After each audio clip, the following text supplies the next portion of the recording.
Syederulun juru bicara DPP Partai Keadilan Sejahtera atau PKS Muhammad Khalid melihat hubungan PKS dengan Partai Nasdem dan Partai Demokrat semakin akrab usai tokoh serta beberapa elit partai bertemu di acara pernikahan Putri Ketua Majelis Syuro PKS Salim Segaf Al-Jufri. Dengan semakin terbangunnya kedekatan, ia merasa koalisi yang sedang dibangun oleh PKS, Nasdem, dan Demokrat kian erat. Khalid menambahkan para tokoh serta elit politik yang tampil dan duduk semeja ini juga merupakan bukti yang mereka coba sampaikan kepada publik ihwal ketiga partai ini yang semakin erat.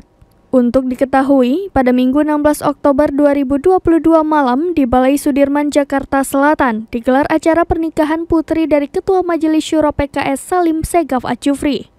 Dalam acara tersebut turut dihadiri Ketua Umum Partai Demokrat Agus Harimurti Yudhoyono atau AHY, Ketua Umum Partai Nasdem Surya Paloh, dan Ketua Majelis Tinggi Partai Demokrat Susilo Bambang Yudhoyono, mantan Wakil Presiden Yusuf Kala, dan mantan Gubernur DKI Jakarta Anies Baswedan. Semua tokoh ini tampak duduk semeja dengan Presiden PKS Ahmad Syahiku. Namun, meski begitu PKS masih punya kandidat tersendiri. Dijelaskan lebih lanjut oleh Khalid, pihaknya masih akan mensimulasikan beberapa nama. Ada 4 kandidat terkuat dari PKS, 1 diantaranya adalah AHY. Sedangkan 3 lainnya ialah mantan Gubernur Jawa Barat Ahmad Heriawan atau Aher, Gubernur Jawa Timur Khofifah Indar Parawansa, dan Panglima TNI Andika Perkasa.